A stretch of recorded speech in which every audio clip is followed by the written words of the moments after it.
हमने क्या पढ़ा था वो देख लेते हैं।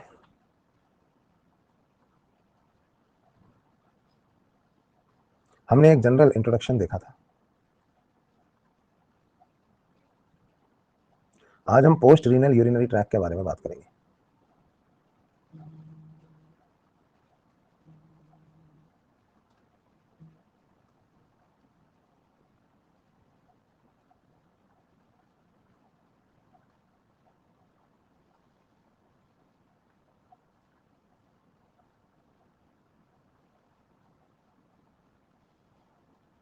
और मैच्योरेशन की फिजियोलॉजी।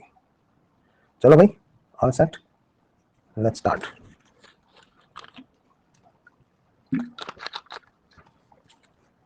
जो पोस्ट रीनल यूरिनरी ट्रैक मैंने पहले भी बनाया था, उसी डायग्राम को मैं आपको यहाँ पे दोबारा दिखाता हूँ। ये देखिए, इसमें हमने क्या देखा था, किडनी से ब्लड जो नीचे आता है वो यूरेटर के थ्रू आता है और यूरिनरी ब्लैडर में आ जाता है। ये नीचे यूरिनरी ब्लैडर है,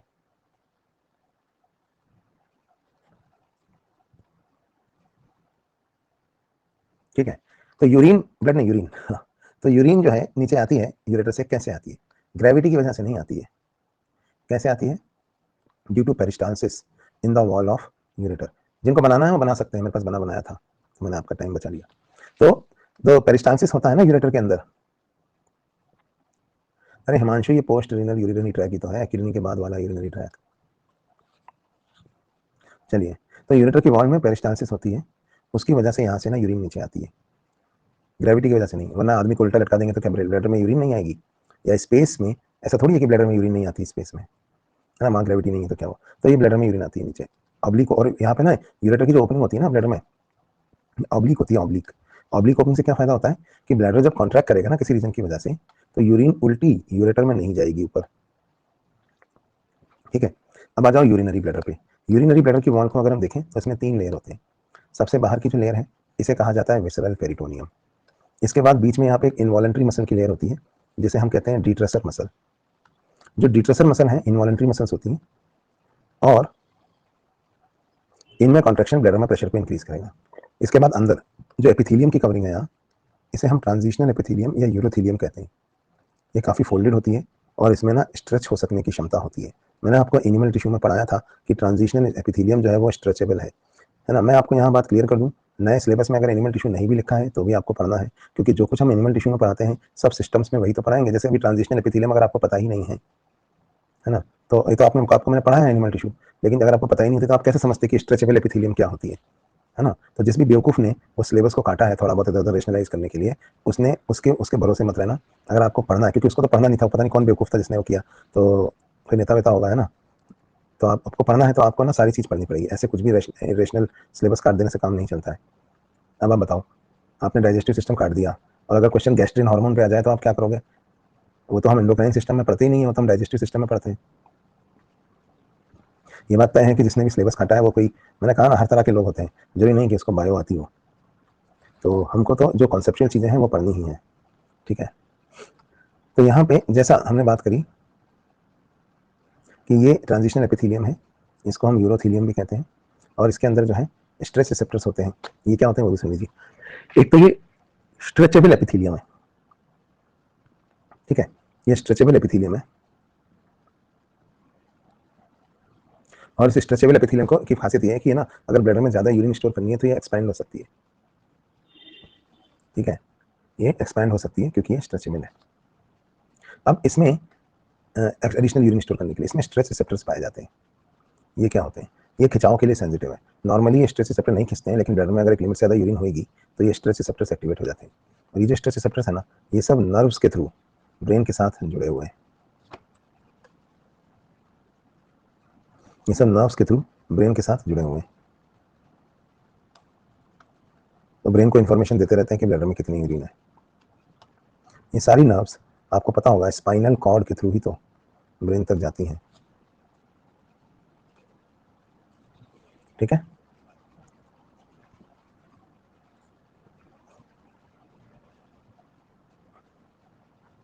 चलो, तो अब हम यहाँ पे वापस बात करते हैं जो पढ़ रहे थे उसकी। तो अगर ब्लैडर में एक लिमिट से ज़्यादा यूरिन होगी तो ये स्ट्रेस रिसेप्टर खींचेंगे, और खींचेंगे तो ब्रेन को इसकी इन्फॉर्मेशन देंगे। यहाँ पर सर्कुलर मसल्स की 2 रिंग्स भी होती हैं जिन्हें हम स्फिंक्टर कहते हैं।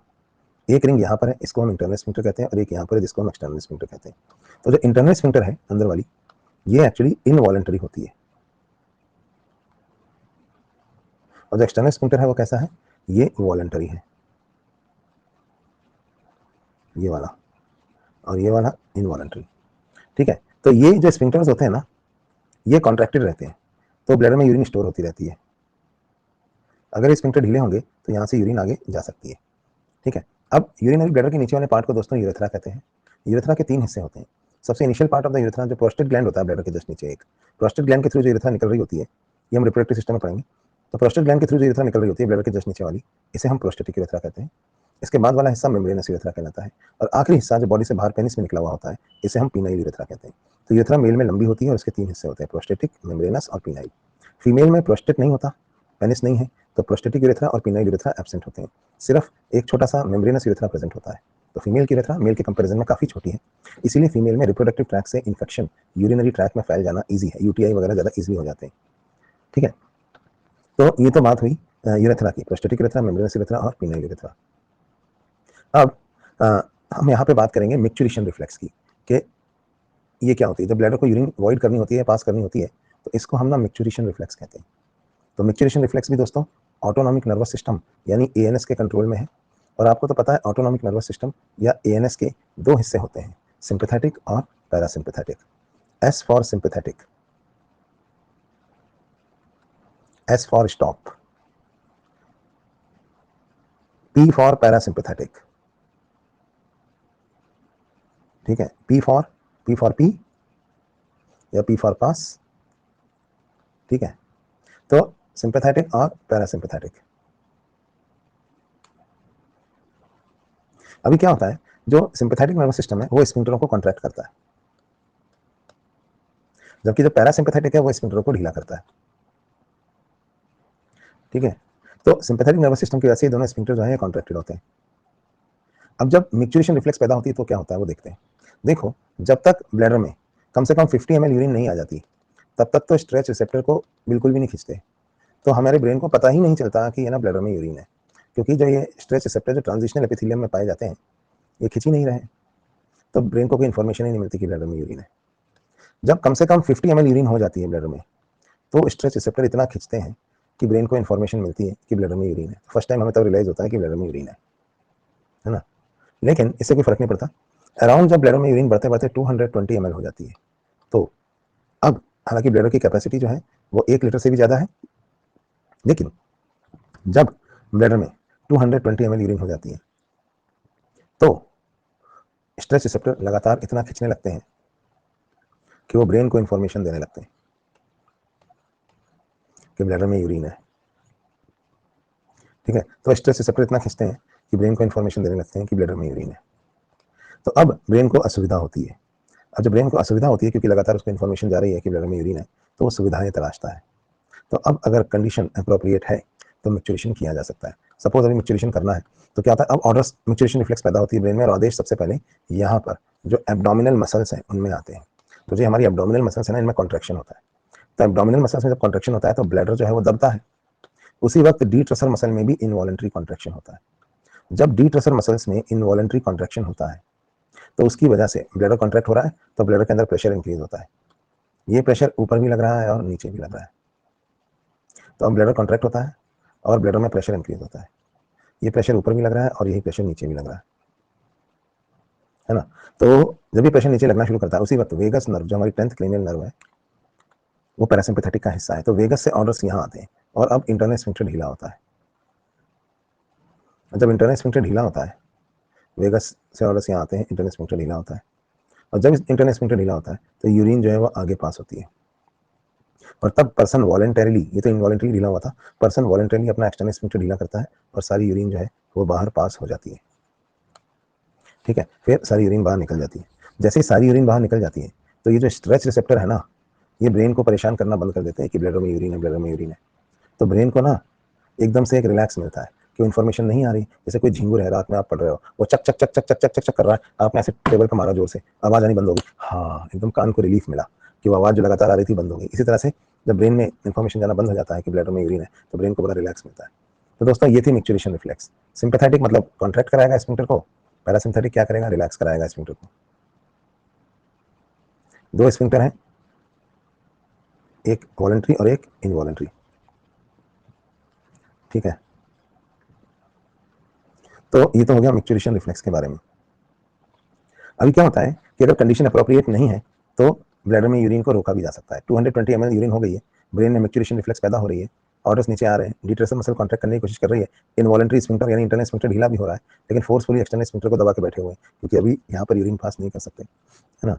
तो इस तरह से इसमें ज़्यादा यूरिन स्टोर भी करी जा सकती है, 200, 300, 400, लेकिन जितना ज़्यादा ब्लैडर में यूरिन स्टोर होगी ना, स्ट्रेस रिसेप्टर उतना ही ज़्यादा खींचेंगे, और जितना स्ट्रेस रिसेप्टर ज़्यादा खींचेंगे ना, वो ब्रेन को उतना ही परेशान करेंगे, तो ब्रेन को डिस्कम्फर्ट बढ़ता ही चला जाएगा, बढ़ता ही चला जाएगा, ठीक है। लेकिन एक सवाल, पेनफुल कंडीशन डेवलप हो जाएगी 1 लीटर के बाद, लेकिन 1 लीटर तक यूरिन रोकी जा सकती है ना। अभी नहीं कर सकते, यहाँ पे तो नहीं कर सकते। तो इस तरह से तो कुछ हद तक रिफ्लेक्सेस वो चीज़ें होती हैं जो इनवॉलंटरी होती हैं, लेकिन वॉलंटरीली भी उनको कंट्रोल किया जा सकता है ना, कुछ हद तक। मिक्चुरेशन, डिग्लूटिशन, डिफिकेशन, चलिए, तो ये तो होगी इसके बारे में बात। अब जैसे आपने देखा होगा जो छोटा बच्चा होता है वो बिस्तर में यूरिन पास कर देता है, आप कहेंगे ऐसा क्यों? क्योंकि अभी उसने ना एक्सटर्नल स्फिंक्टर पे कंट्रोल करना सीखा नहीं है, उसके ब्लडर में सफिशिएंट यूरिन इकट्ठी होती है, ब्रेन को इन्फॉर्मेशन जाती है, मिक्चुरेशन रिफ्लेक्स पैदा होती है, जिसकी वजह से ऑर्डर्स नीचे आते हैं,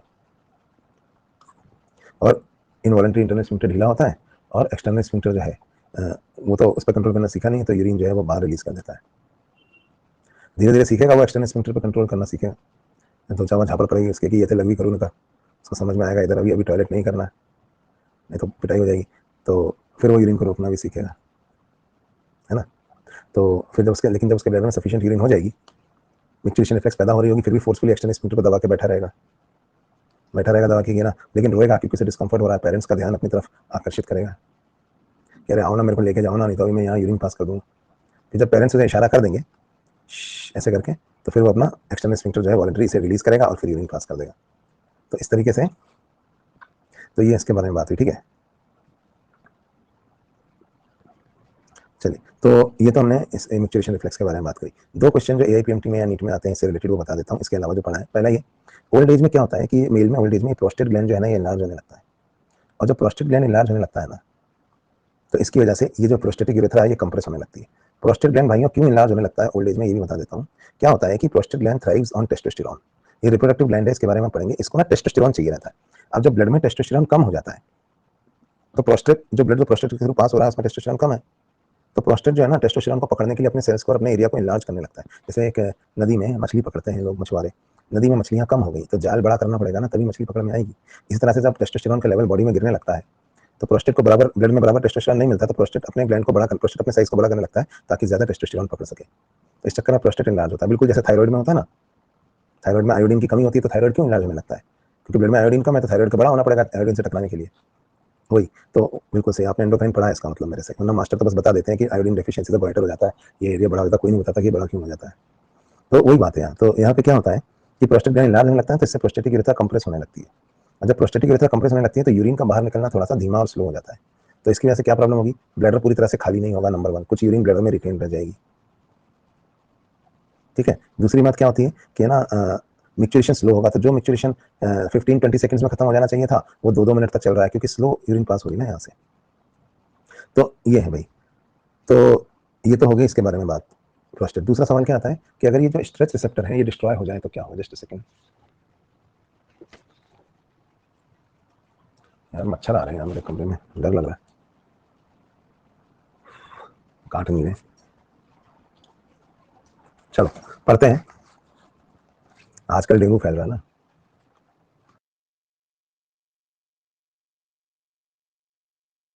तो दोस्तों स्ट्रेस रिसेप्टर अगर डिस्ट्रॉय हो जाए तो क्या होगा। डेंगू पढ़ाना है कि डेंगू ना हो जाए। एक काम करते हैं, मैं आपको बताता हूँ स्ट्रेस रिसेप्टर डिस्ट्रॉय होने पर क्या होता है। बस 1 मिनट का ब्रेक है और उसके बाद हम पढ़ना स्टार्ट करते हैं, ठीक है, जस्ट 1 मिनट।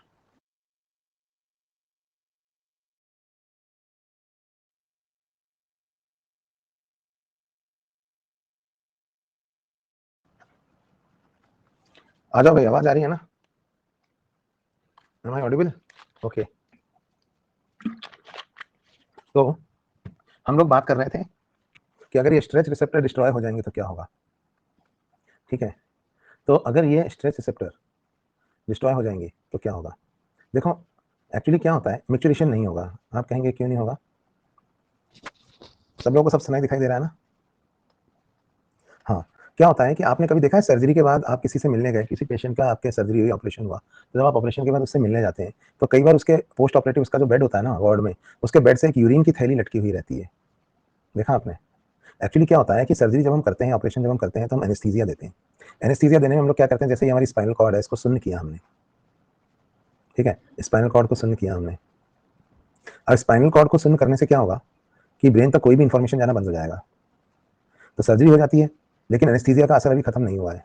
ऑपरेशन तो हो गया, लेकिन एनेस्थीसिया का असर अभी 6-8 घंटे और रहेगा, 10-12 घंटे भी रह सकता है अभी। तो अगले 10-12 घंटे तक स्पाइनल कॉर्ड से कोई इंफॉर्मेशन ब्रेन तक नहीं पहुंचेगी। पर यहाँ पे किडनी में यूरिन बनना, ब्लैडर में यूरिन स्टोर होना, ये सब तो चलता रहेगा। तो ब्लैडर जो है ना फूलता चला जाएगा, और ऐसे में जब ब्लैडर फूलता चला जाएगा तो कहीं उसकी ब्लैडर की वॉल डैमेज ना हो जाए, क्योंकि मैच्योरेशन तो हो नहीं रहा। क्यों नहीं हो रहा बताओ? क्योंकि ब्रेन को इन्फॉर्मेशन नहीं मिल रही, तो मैच्योरेशन रिफ्लेक्स पैदा नहीं हो रही। तो ऐसी लंबी रबर की ट्यूब या कैथेटर डाल के यूरिन जो है वो निकाल ली जाती है। यूरिन निकालते रहते हैं, उसके बाद जब एनेस्थीसिया का असर खत्म हो जाता है तो कैथेटर रिमूव कर देते हैं, क्योंकि फिर अपने आप ब्रेन तक इन्फॉर्मेशन जाने लगती है और अपने आप मैच्योरेशन रिफ्लेक्स पैदा होने लगती है ना? तो एक ही बात है, चाहे हम स्पाइनल कॉर्ड को सुन्न कर दें जो हमने एनेस्थीसिया में करी, या हम स्पाइनल कॉर्ड को कट कर दें, या हम इन नर्व्स को डिस्ट्रॉय कर दें, कट कर दें जो ब्रेन तक इन्फॉर्मेशन ले जा रही, या हम इन स्ट्रेच रिसेप्टर्स को डिस्ट्रॉय कर दें जो ब्लैडर में होते हैं, क्या होगा पता है? ब्रेन को इन्फॉर्मेशन नहीं मिलेगी कि ब्लैडर में यूरिन है, तो उसकी वजह से ब्लैडर में एबनॉर्मली यूरिन एक्यूमुलेट होगी और मैच्योरेशन नहीं होगा। समझ? चलिए आगे बढ़ते हैं। तो ये तो हमने यहाँ पे बात करी यूरिनरी ब्लैडर के बारे में और मैच्योरेशन रिफ्लेक्स के बारे में। अब दोस्तों किडनी की मैंने आपको ये सब पढ़ा दिया। देखो क्या होता है, ये जो इंटरनल स्फिंक्टर है ना इनवॉलंटरी वाला, ये वेगस नर्व स्टिमुलेट करती है इसको, तो ये ढीला होता है। वेगस अगर ज्यादा स्टिमुलेट करेगी तो ज्यादा ढीला हो जाएगा। मैंने आपको बताया था ना, जब जोर का डर लगता है तो वेगस स्टिमुलेट होती है, तो स्फिंक्टर ढीले हो जाते हैं। याद आया? वैसे ही एंग्जाइटी के अंदर भी ये स्फिंक्टर जो है ना वो ज्यादा ढीले होने लगते हैं। एंग्जाइटी में क्या होता है, वेगस स्टिमुलेट होती है। क्या आप एंग्जाइटी समझते हैं? नियर फ्यूचर में होने वाला कोई इवेंट जिसकी वजह से है ना, इसके इसे कहते हैं, इसकी वजह से मेन जो एंग्जाइटी होती है इसको मतलब एंग्जाइटी कहलाती है। नियर फ्यूचर में होने वाले किसी इवेंट से हमारे माइंड में जो बेचैनी उत्पन्न हो जाती है ना, तो एंग्जाइटी से कहते हैं। तो एंग्जाइटी में भी ना वेगस स्टिमुलेट होती है, तो वेगस इसको ना स्फिंक्टरों को ढीला करती है। जैसे कल सुबह एग्जाम है, कोर्स खत्म ही नहीं हो रहा, तो बार बार जो है ना ब्लडर में भी 50 ml भी यूरिन मुश्किल से आई और आपका बार बार यूरिन पास करने का मन कर रहा है, क्योंकि इंटरनल स्फिंक्टर ढीला हो रहा है बार बार। एग्जाम है, कोर्स खत्म नहीं हो रहा, होता है ना ऐसा। क्वेश्चन पेपर कैसा आएगा पता नहीं, टेस्ट शुरू होने वाला है, एक बार यूरिन पास कराते हैं, आ नहीं रही है पर एक बार कराते हैं, क्योंकि एंग्जाइटी हो रही है, वेगस जो है स्फिंक्टर को ढीला कर रही है, तो यूरिन पास करने का मन कर रहा है। तो एंग्जाइटी में भी स्फिंक्टर ढीले होने लगते हैं। अपना बचपन याद करो, छोटे बच्चे जब तुम थे, नियर फ्यूचर में होने वाले किसी इवेंट के लिए अगर बच्चों को एंशियस किया जाए, अगले वीक से ना गर्मी की छुट्टियां लग रही हैं, फिर हम सब लोग बॉम्बे चलेंगे, फिर वहां मामा जी के साथ एसएल वर्ल्ड भी घूमने जाएंगे, है मैं अभी टॉयलेट करके आता हूँ, तो जो पहली इच्छा बच्चे के अंदर आएगी ना वो आएगी मैच्योरेशन करने की, है ना? तो उसका रीजन क्या है कि एंग्जाइटी में वेगस जो है इंटरनल स्फिंक्टर को ढीला करती है। ठीक है, तो ये हो गई भाई। आगे बढ़ते हैं। तो हमने ये तो पढ़ लिया मैच्योरेशन। अब हम ना नेफ्रॉन के बारे में बात करेंगे। फिजियोलॉजी ऑफ मैच्योरेशन पूरा हो गया। अब हमारा टॉपिक है स्ट्रक्चर ऑफ नेफ्रॉन। जो स्ट्रक्चरल एंड फंक्शनल यूनिट होती है किडनी की, उसको हम कहते हैं नेफ्रॉन।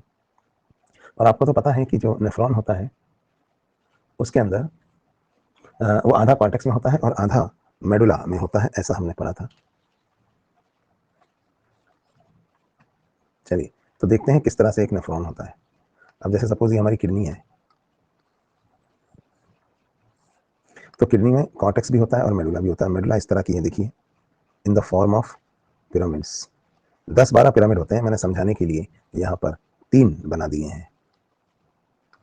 ठीक है, बाहर वाला हिस्सा कॉर्टेक्स और ये अंदर वाला हिस्सा जो है ये कहलाता है मेडुला। नेफ्रॉन जो होते हैं वो आधे कॉर्टेक्स में गड़े होते हैं और आधे गड़े होते हैं मेडुला में। ठीक है, तो ये बाहर वाला जो हिस्सा है इस हिस्से को हम कॉर्टेक्स कहते हैं।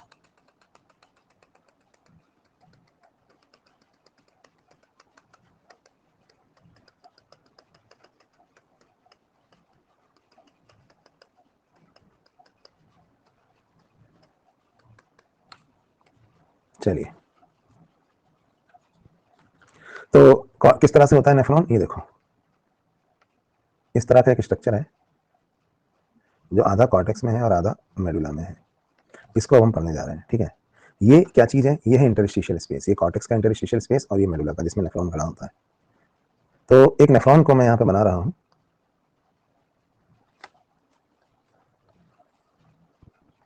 जैसे किडनी में ऊपर वाला हिस्सा कॉर्टेक्स है और ये नीचे वाला हिस्सा जो है वो मेडुला है। ये कॉर्टेक्स का इंटरस्टिशियल स्पेस है और ये नीचे मेडुला का इंटरस्टिशियल स्पेस है। तो एक 3 सेंटीमीटर लॉन्ग सिंगल एपिथेलियम की थिकनेस वाला 3 centimetre long single epithelial thickness वाला एक ट्यूबुलर स्ट्रक्चर होता है जो कि नेफ्रॉन कहलाता है। 10 लाख नेफ्रॉन होते हैं एक किडनी के अंदर। तो एक नेफ्रॉन अगर हम देखें कैसा है, तो ये देखिए उसका शुरुआती पोर्शन ऐसा है, वाइड और कप शेप, इसे कहा जाता है बोमेन कैप्सूल। वाइड और कप शेप से मेरा मतलब है इस तरह का, जैसे वो ऋषि मुनियों का हाथ रखने वाला होता है ना, या नाई की दुकान में आप जाओगे, जेंट्स वाला जो नाई होता है उसकी दुकान में आप जाओगे तो कुर्सी के पीछे लगा होता है एक नेफ्रॉन। हाँ देखा है ना, तो उसमें यूरिन नहीं करनी होती, उसमें ऐसे सर रखना होता है। उसी तरीके से यहाँ पर ये ऋषि मुनि ऐसे हाथ रखते हैं, उस तरह का ऐसा वाइड कप शेप पोर्शन, ये जो इनिशियल पोर्शन होता है इसको हम नेफ्रॉन कहते हैं। इस तरह से जो वाइड पोर्शन है इसको हम नेफ्रॉन का बोमेन कैप्सूल वाला हिस्सा कहते हैं। ठीक है, तो ये बोमेन कैप्सूल कहलाता है। अब हॉलो है ये कैविटी, इसे हम बोमेन कैप्सूल कह रहे हैं। ठीक है, इसके बाद एक ट्यूब्यूल होती है जो ऐसे फोल्डेड होकर रखी हुई होती है, यहाँ खूब सारे फोल्ड होते हैं उसमें, पर यहाँ पे जगह कम है, फोल्ड यानी कन्वोल्यूशन। तो यहाँ पे बहुत सारे फोल्ड है पर जगह कम है, तो मैंने इस ट्यूब्यूल को ऐसे ना बना के ऐसे सीधा बना दिया है। ये ट्यूब्यूल कहलाती है प्रॉक्सिमल कन्वोल्यूटेड ट्यूब्यूल या पीसीटी। तो ये ट्यूब्यूल कहलाएगी प्रॉक्सिमल कन्वोल्यूटेड ट्यूब्यूल या पीसीटी। इसके बाद ये जो ट्यूब्यूल है ये यहाँ से नीचे उतरती है और ये मेडुला में पहुंचती है। मेडुला में एक लूप बनाती है, ऐसे नीचे जाती है फिर ऐसे वापस ऊपर आती है। तो ये जो मेडुला में लूप बनाती है ना, इस लूप की जो इनिशियल थिकनेस है वो उतनी होती है जितनी की पीसीटी की है, लेकिन बाद में इसकी थिकनेस कम हो जाती है। तो ये नीचे जा रही है तो ये डिसेंडिंग लिम्ब कहलाता है और इस लूप को हम कहते हैं हेनल्स लूप। तो इनिशियल थिकनेस तो इसकी पीसीटी जितनी थी, बाद में इसकी थिकनेस ऐसे कम हो जाती है, फिर ऐसे ही नीचे गया, फिर यहाँ से ये ऐसे ऊपर उठता है वापस।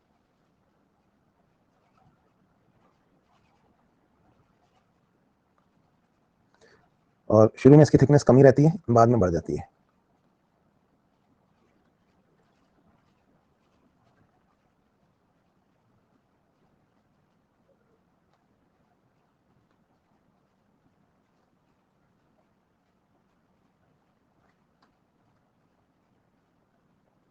ठीक है, तो शुरू में इसकी थिकनेस कम है और बाद में बढ़ गई है। यहाँ पे देखिए ऊपर आता है तो इसकी थिकनेस फिर से यहाँ पे ऐसे इंक्रीज हो जाती है।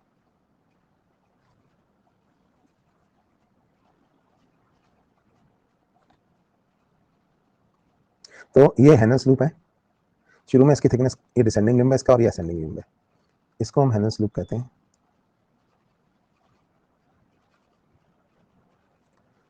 शुरू में इसका जो डिसेंडिंग लिम्ब है ये थिक होता है और बाद में ये थिन हो जाता है, और असेंडिंग लिम्ब जो है वो शुरू में थिन होता है और बाद में थिक हो जाता है। तो थिक, थिन, थिन और वापस से थिक, इस तरह का लिम्ब होता है डिसेंडिंग लिम्ब और असेंडिंग लिम्ब हेनल्स लूप का। फिर वापस ऊपर आके ये हेनल्स लूप फिर से एक बार ट्यूब्यूल बनाता है और इसमें बहुत सारे कन्वोल्यूशन होते हैं, पर यहाँ जगह कम है तो इसको भी मैं बहुत सीधा सीधा ऐसे बना रहा हूँ। मतलब ये ऐसे ऐसे होती है, ट्यूब्यूल यूँ गई और यूँ वापस आई। इसे कहा जाता है डिस्टल कन्वोल्यूटेड ट्यूब्यूल या डीसीटी। ये कहलाती है डिस्टल कन्वोल्यूटेड ट्यूब्यूल या डीसीटी।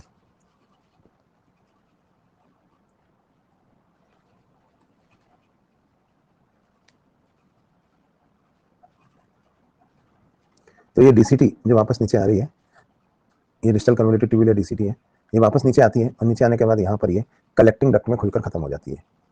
इस तरह से करीब 4000 डीसीटी एक कलेक्टिंग डक्ट में खुलती है। जैसे ये खुल रही है ना, ऐसे ही एक और यहाँ पे खुल रही है, एक और यहाँ पे खुल रही है। 4000 DCTs open in one collecting duct. Collecting duct is not a part of nephron. तो नेफ्रॉन के कौन कौन से हिस्से कॉर्टेक्स में मिलते हैं और कौन कौन से हिस्से मेडुला में मिलते हैं, इनको अगर हम देखें तो देखिए बोमेन कैप्सूल, पीसीटी और डीसीटी ये वो हिस्से हैं नेफ्रॉन के जो कॉर्टेक्स में मिलते हैं। जबकि मेडुला में क्या क्या मिलता है, हेनल्स लूप, बस हेनल्स लूप। तो 4000 DCTs open in one collecting duct. ठीक है, और ये कलेक्टिंग डक्ट फिर आगे जाता है और आगे जाकर किस में ओपन होता है बताइए, ये आगे जाके ओपन हो जाता है डक्ट ऑफ बेलिनी में। मैंने बताया था ना आपको, कलेक्टिंग डक्ट जो है वो जाकर डक्ट ऑफ बेलिनी में खुल जाता है। तो इस तरीके से होता है। अब ये तो मैंने आपको नेफ्रॉन का एक बेसिक स्ट्रक्चर बताया। ठीक है, बोमेन कैप्सूल, पीसीटी, हेनले का लूप, डीसीटी वगैरह। किडनी में जो ब्लड घुसता है वो रीनल आर्टरी से घुसता है, आपको पता है। तो यहाँ पे देखिए आप, रीनल आर्टरी है सपोज, ये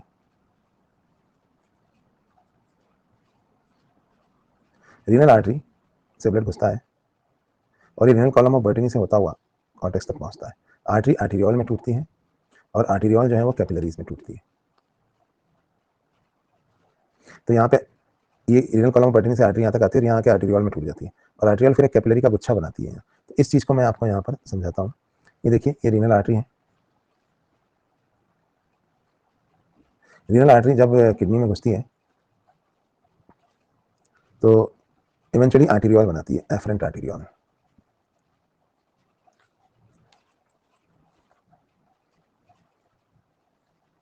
तो ये आर्टीरियोल यहाँ तक आया ब्लड को लेके। अब आर्टीरियोल किस में टूटता है? कैपिलरीज में। तो यहाँ कैपिलरीज का गुच्छा होता है जिसे ग्लोमेरुलस कहा जाता है। इसमें जैसे मैंने यहाँ पे एक छल्ला बनाया ना, ऐसे 50 टर्म्स होते हैं इसमें, 50। पर यहाँ जगह कम है तो मैंने एक बना दिया यहाँ। तो आर्टरी आर्टीरियोल में टूटती है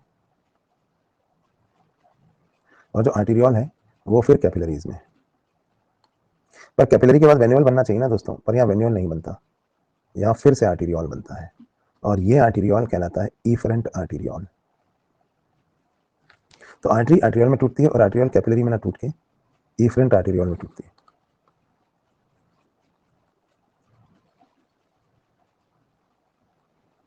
तो ये कैपिलरी का गुच्छा जो है इसको हम क्या कहते हैं? इसको हम कहते हैं ग्लोमेरुलस। तो जो कैपिलरीज का गुच्छा है ये ग्लोमेरुलस कहलाता है। तो देखिए ब्लड कैसे आ रहा है? रीनल आर्टरी से एफरेंट आर्टीरियोल में आता है ब्लड। एफरेंट आर्टीरियोल कैपिलरीज के गुच्छे में टूटती है जिसे ग्लोमेरुलस कहा जाता है। ग्लोमेरुलस से वेन्यूल नहीं बनती है, फिर से आर्टीरियोल बनती है और इस वाली आर्टीरियोल को कहा जाता है इफरेंट आर्टीरियोल। और इस इफरेंट वाली आर्टीरियोल का जो डायमीटर है वो अक्सर एफरेंट वाली आर्टीरियोल से थोड़ा सा कम होता है। मतलब ये डायमीटर देखोगे ना आप, ये ज्यादा है और ये कम है। ठीक है, तो renal artery, afferent arteriole, glomerulus और उसके बाद फिर इफरेंट आर्टीरियोल। अब इफरेंट आर्टीरियोल बनी वेन्यूल की जगह, क्यों बनी मैं अभी बताऊंगा। पर अभी इफरेंट आर्टीरियोल फिर से कैपिलरीज में टूटती है और इन कैपिलरीज को बोलते हैं पेरिटिब्यूलर कैपिलरी नेटवर्क। तो अब ये कैपिलरीज का एक जाल बनाती है ये इफरेंट आर्टीरियोल।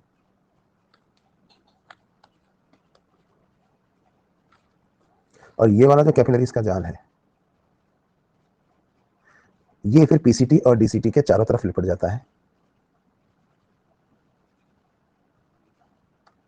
ये देखिए, ये कैपिलरीज का जाल जो पीसीटी और डीसीटी के चारों तरफ लिपटा हुआ होता है,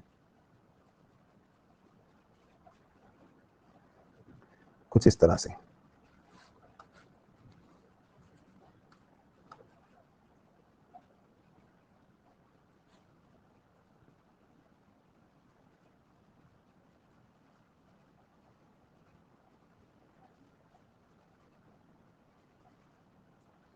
तो ये जो पेरिटिबुलर कैपिलरी, इसको हम पेरिटिबुलर कैपिलरी नेटवर्क कहते हैं। ये जो जाल यहाँ पे आपको दिख रहा है ये पीसीटी और डीसीटी के चारों तरफ लिपटा हुआ है। और इस पेरिटिबुलर कैपिलरी नेटवर्क में जो ब्लड फ्लो करता है वो बहुत ही कम प्रेशर पे फ्लो करता है। ठीक है, ये देखिए, ये पेरिटिबुलर कैपिलरी नेटवर्क है, इसमें ब्लड बहुत ही कम प्रेशर पे फ्लो कर रहा है।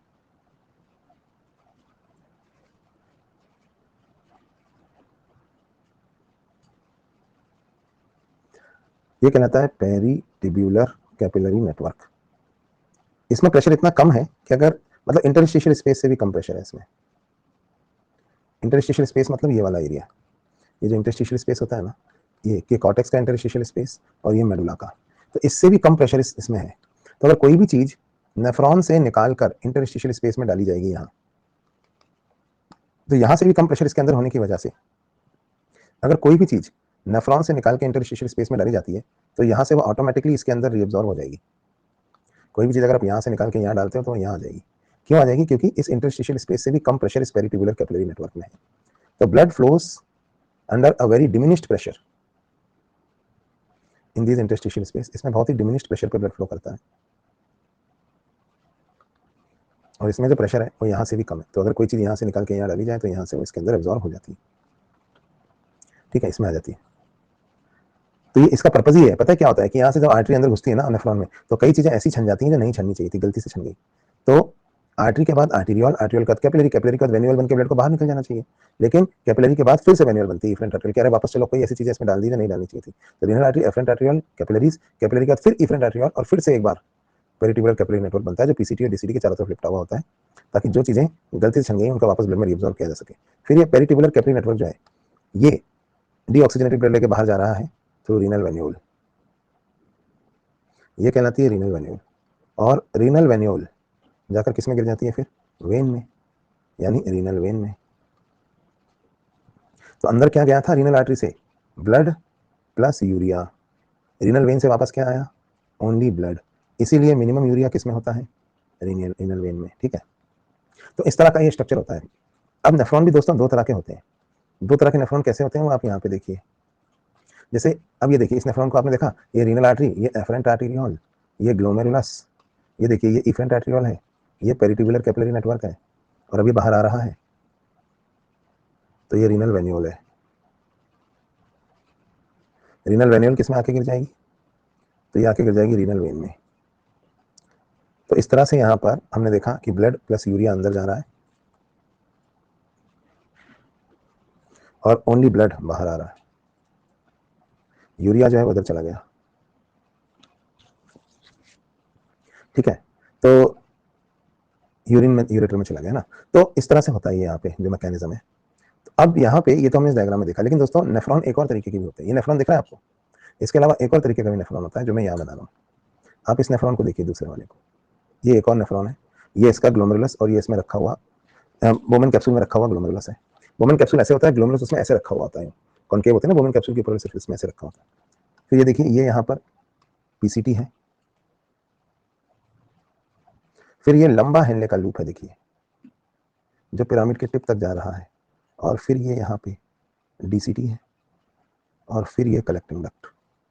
तो आपको इस नेफ्रॉन और ऊपर वाले नेफ्रॉन में क्या फर्क दिख रहा है?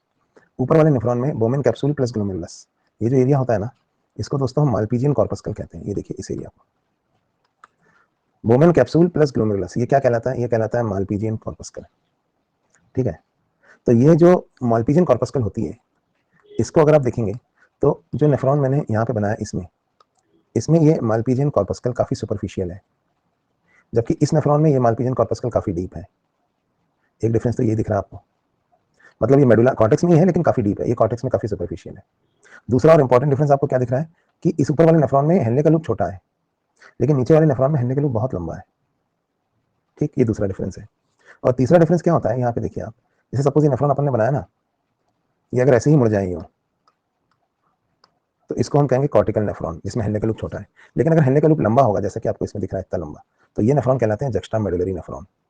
तो दोस्तों दो तरह के नेफ्रॉन होते हैं। ये जो ऊपर अपन ने यहाँ बनाया है, ये वाला कॉर्टिकल नेफ्रॉन है। कॉर्टिकल नेफ्रॉन्स कम ज़्यादा होते हैं, ये करीब 80 से 85% तक होते हैं, जबकि नीचे जो मैंने बनाया है ये जक्स्टा मेडुलरी नेफ्रॉन है। जक्स्टा मेडुलरी नेफ्रॉन कम होते हैं, ये 15 से 20% तक ही होते हैं। तो जो कॉर्टिकल नेफ्रॉन होता है, इसके अंदर माल्पीजियन कॉर्पस्कल सुपरफिशियल है, जक्स्टा मेडुलरी में डीप है। कॉर्टिकल में हेनले का लूप छोटा है, जक्स्टा मेडुलरी में लंबा है। ये दो डिफरेंस तो आपको दिख रहे हैं साफ साफ, ये 85%, ये 15%। तीसरा और मेन डिफरेंस क्या है कि जैसे ये जक्स्टा मेडुलरी नेफ्रॉन है मान लो, तो इसमें हेनले का लूप बहुत लंबा है ना, तो इसमें पेरिटिबुलर कैपिलरी नेटवर्क का एक एक्सटेंशन मेडुला के अंदर भी जाता है विद हेनलेंस लूप, ऐसे जाता है और ऐसे वापस आ जाता है।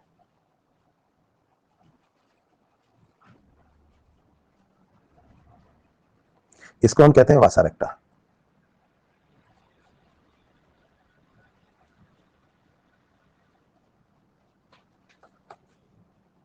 ठीक है, ये कहलाती है वासा रेक्टा। ये सिर्फ जक्स्टा मेडुलरी नेफ्रॉन्स में होती है, कॉर्टिकल नेफ्रॉन्स में नहीं होती, क्योंकि कॉर्टिकल नेफ्रॉन्स में तो बस ये पेरिटिबुलर कैपिलरी नेटवर्क होता है, पर हेनले जक्स्टा मेडुलरी नेफ्रॉन में क्योंकि ये हेनले का लूप काफी लंबा होता है, तो इस हेनले के लूप के साथ एक चीज चलती है वासा रेक्टा। ये सिर्फ जक्स्टा मेडुलरी नेफ्रॉन्स में होती है। ये वासा रेक्टा का डिसेंडिंग लिम्ब है, जो आपको दिख रहा है किसके साथ चल रहा है, नेफ्रॉन हेनले के लूप के असेंडिंग लिम्ब के साथ। और ये देखिए, ये वासा रेक्टा का असेंडिंग लिम्ब है, जो चल रहा है इधर हेनले के लूप के डिसेंडिंग लिम्ब के साथ। तो इन दोनों का जोड़ा होता है और इन दोनों का। ठीक है, तो ये हम ना बाद में काउंटर करंट सिस्टम में पढ़ेंगे। फिलहाल इतनी सी बात कि वासा रेक्टा सिर्फ किसमें होती है, आंसर है जक्स्टा मेडुलरी नेफ्रॉन्स में, कॉर्टिकल नेफ्रॉन्स में ये नहीं होती। ठीक है, तो ये हो गया कॉर्टिकल और जक्स्टा मेडुलरी नेफ्रॉन्स के बीच का डिफरेंस। अब हम यहाँ पे ये जो नेफ्रॉन है, इसकी हिस्टोलॉजी पढ़ते हैं, इसके अलग अलग हिस्सों की। तो सबसे पहले दोस्तों इसकी बात करते हैं माल्पीजियन कॉर्पस्कल की, जो बोमेन कैप्सूल और उसमें रखा हुआ ग्लोमेरुलस, ये एरिया कहलाता है माल्पीजियन कॉर्पस्कल। तो पहले इसकी बात करते हैं। तो मैं इसको जूम करके यहाँ बड़ा करके बना रहा हूँ, ये देखिए।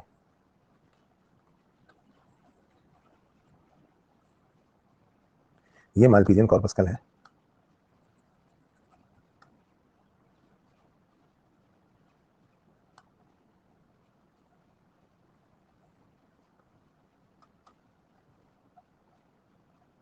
अब ये देखिए, ये एफरेंट आर्टेरियोल है, ये ग्लोमेरुलस है और ये इफरेंट आर्टेरियोल। जो ग्लोमेरुलस होता है ना, उसमें बहुत सारे छल्ले, मैंने बोला कितने छल्ले हैं, 50, पर मैंने एक ही बनाया।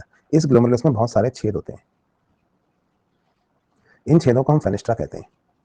इन्हीं छेदों से ब्लड छन सकता है। ब्लड का कौन सा कंपोनेंट छन सकता है? प्लाज्मा। ठीक है, तो ये एफरेंट आर्टेरियोल, ये ग्लोमेरुलस और ये इफरेंट आर्टेरियोल। ये जो फेनेस्ट्रा होते हैं ना या ग्लोमेरुलस में, इन फेनेस्ट्रास की संख्या नॉर्मल कैपिलरीज में पाए जाने वाले फेनेस्ट्रा से 500 गुना ज्यादा होती है। देखो, ये है ग्लोमेरुलर कैपिलरी बेड, यहां से प्लाज्मा छनेगा। ऐसे ही एक चीज होती है सिस्टमिक कैपिलरी बेड, जो हर ऑर्गन के अंदर होता है, जहां लिम्फ बनता है। याद आया वो अपन ने लिम्फ बनाया था, नहीं बनाया था? आर्टेरियोल, कैपिलरी, कैपिलरी में छेद होते हैं। तो भाई सीधी सी बात यह है कि लिम्फ मतलब ब्लड तो हर जगह छनता है, ग्लोमेरुलर कैपिलरी बेड में छन रहा है, सिस्टमिक कैपिलरी बेड में भी ब्लड छनता है। नहीं याद आपको? सिस्टमिक कैपिलरी बेड अगर आपको नहीं याद आ रहा तो मैं दिखाता हूँ, यहाँ पे भी ब्लड छनता ही है। हमने ये वाला डायग्राम देखा था, याद करो, और हमने कहा था कि सिस्टमिक कैपिलरी बेड में यहाँ भी ब्लड छनता है। तो किडनी को ही छलनी क्यों कहते हैं? अरे भाई यहाँ भी तो ब्लड छन रहा था, याद करो। 40 और -28, याद आया? रिजल्टेंट क्या था? +12। यहाँ भी तो फेनेस्ट्रा थे। तो ये था सिस्टमिक कैपिलरी बेड, जो हमारे हर ऑर्गन में होता है, और यहाँ भी ब्लड छनता है। ये जो है ना दोस्तों, ये है ग्लोमेरुलर कैपिलरी बेड, यहाँ भी ब्लड छनता है। तो फिर इसको किडनी को ही छलनी क्यों कहते हैं? किडनी को ही छलनी क्यों कहते हैं? हर ऑर्गन में छलनी होती है, हर जगह ब्लड छनता है, इसलिए कहते हैं भाइयों कि यहाँ ज्यादा छनता है। यहाँ पे प्लाज्मा छनता है, ब्लड का कौन सा कंपोनेंट छनता है? वही प्लाज्मा, पर यहाँ पे ना ज्यादा छनता है। पता है ज्यादा क्यों छनता है? इसके दो रीजन है। पहली बात तो ये कि जो नंबर ऑफ फेनेस्ट्रा यानी छेद होते हैं, इनकी संख्या 500 टाइम्स ज्यादा है। कहाँ? ग्लोमेरुलर कैपिलरी बेड में, as compare to systemic capillary bed, इसलिए ज्यादा छनता है। दूसरा, ग्लोमेरुलर सिस्टमिक कैपिलरी बेड में एंट्री यानी आर्टेरियोल नैरो थी, और एग्जिट यानी कि वेन्यूल ज्यादा चौड़ा था। देखिए, एंट्री नैरो, एग्जिट चौड़ा। लेकिन ग्लोमेरुलर कैपिलरी बेड में उल्टा होता है, एंट्री जो है वो चौड़ी है और एग्जिट जो है वो नैरो है। तो इसकी वजह से यहाँ पर प्रेशर ज्यादा डेवलप हो जाता है ग्लोमेरुलर कैपिलरी बेड में। इसीलिए ग्लोमेरुलर कैपिलरी बेड को हम कहते हैं हाई प्रेशर फिल्ट्रेशन बेड। क्यों? क्योंकि एक तो यहाँ पे प्रेशर ज्यादा है, ठीक है। यहाँ पे प्रेशर कितना था दोस्तों? कैपिलरी हाइड्रोस्टैटिक प्रेशर कितना था, याद कीजिए। कैपिलरी हाइड्रोस्टैटिक प्रेशर था +40, लेकिन यहाँ पे जो प्रेशर लग रहा है ना, ये कहलाता है ग्लोमेरुलर हाइड्रोस्टैटिक प्रेशर, और ये होता है +60। समझ में आया क्यों ज्यादा है? क्योंकि यहाँ पे मामला उल्टा है, यहाँ पे एंट्री नैरो है, एग्जिट चौड़ा है। यहाँ पर एंट्री चौड़ी है, एग्जिट नैरो है, तो ये हाई प्रेशर फिल्ट्रेशन बेड है। एक तो यहाँ प्रेशर ज्यादा है, दूसरा ये जो फेनेस्ट्रा होते हैं ये 500 गुना ज्यादा है। ग्लोमेरुलस में जो फेनेस्ट्रा है वो 500 गुना ज्यादा है, ठीक है। तो इन चीजों की वजह से, इन चीजों की वजह से यहाँ पे ब्लड ज्यादा छनता है, और किडनी को हमारा फिल्टर अपैरेटस बोलते हैं, बहुत ज्यादा छनता है। यहाँ पर सिर्फ 2% छन रहा था भाइयों बहनों, याद आया? सिर्फ 2%। यहाँ पर 20% से भी ज्यादा छनेगा ब्लड। तो हम देखेंगे इसको कैसे, कितना क्या छनेगा, ठीक है। तो ये तो मैंने आपको एक बात बताई कि यहाँ पे फेनेस्ट्रा ज्यादा क्यों, किडनी को ही हमारी छन्नी कहा जाता है, जबकि कैपिलरी में छेद तो हर जगह होते हैं। चलिए अगली बात, यहाँ पे ये जो बाहर वाली एपिथेलियम है ना बोमेन कैप्सूल की, इसमें तो ऐसी कोई खास बात नहीं है, ये तो सिंपल स्क्वामस एपिथेलियम है। खास बात जो है ना, वो इस अंदर वाली एपिथेलियम में है। इस एपिथेलियम को में स्पेशल तरह के सेल्स होते हैं जिन्हें कहा जाता है पोडोसाइट्स। पोडोसाइट सेल कैसे होते हैं? इनमें ऐसे ना finger like, foot like processes निकले हुए होते हैं। ये सेल ऐसे होते हैं, देखो ऐसे।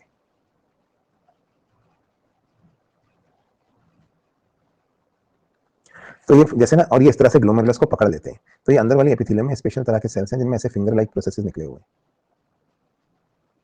तो ये जो सेल होते हैं ना, ये ऐसे पकड़ लेते हैं इसको, ग्लोमेरुलस को, और इसमें finger like, foot like processes जो निकले हैं, इनको ये इससे क्या फायदा होगा? They will increase the surface area for filtration, क्योंकि यहाँ से क्या होना है? फिल्ट्रेशन होना है ना, तो फिल्ट्रेशन का सरफेस एरिया इंक्रीज करते हैं ये पोरोसाइट्स। इन पोरोसाइट्स के बीच बीच में पतला सा स्लिट लाइक स्पेस होता है, यहाँ से फिल्ट्रेशन हो जाता है, और प्लाज्मा का, और यहाँ तो छेद थे ही फेनेस्ट्रा जिनसे फिल्ट्रेशन हो रहा था, तो इनको फेनेस्ट्राओं ने ऐसे, यहाँ पे फेनेस्ट्रा है, ये ब्लड कैपिलरी है जैसे, है ना, तो ये पोरोसाइट्स के थ्रू छन छन के फिल्ट्रेट जो है वो यहाँ आ जाता है बोमेन कैप्सूल के अंदर। जो छन के आता है दोस्तों वो प्लाज्मा होता है, लेकिन हम उसे प्लाज्मा क्यों नहीं बोलते, क्योंकि वर्ड प्लाज्मा तब तक ही हो सकता है जब तक वो ब्लड वेसल के अंदर है। अब वो ब्लड वेसल से निकल के बोमेन कैप्सूल में आ गया तो उसका नाम बदल के हम रख देते हैं फिल्ट्रेट, पर एक्चुअली जो छनता है वो प्लाज्मा ही होता है ना। तो पोरोसाइट इस तरह के होते हैं, इन्होंने पकड़ रखा होता है, इन्होंने यहाँ पे, जैसे यहाँ पे है पोरोसाइट, इन्होंने ग्लोमेरुलस को ऐसे पकड़ रखा है। दिखाता हूँ मैं आपको पोरोसाइट,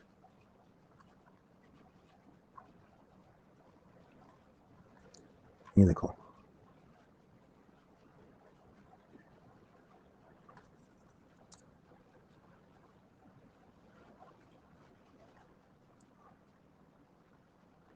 ये सब मॉड्यूल में दिख जाएगा आपको। ये देखो, ये पोरोसाइट सेल्स है, ये दिख रहा है आपको ये, और इसने ना ऐसे पकड़ रखा है ग्लोमेरुलस को। जैसे कई लड़कियां अपने सारे बाल खुले रखती हैं तो एक क्लचर जैसा नहीं होता यूं, जैसे करके पकड़ लेता है, वैसे ही दिखता है पोरोसाइट यूं, और ये ऐसे करके ग्लोमेरुलस की कैपिलरी को पकड़ लेता है और यहाँ से फिल्ट्रेशन होता रहता है, ठीक है। तो इसको हम कहते हैं पोरोसाइट। तो ये बोमेन कैप्सूल की अंदर वाली एपिथेलियम है, ठीक है।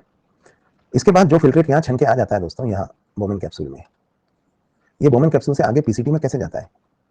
अब यहाँ पे कोई मसल्स तो है नहीं जो पीसीटी की वॉल में पेरिस्टालसिस हो, ये तो एक सिंपल एपिथेलियम की थिकनेस है, सिंगल एपिथेलियम की थिकनेस है।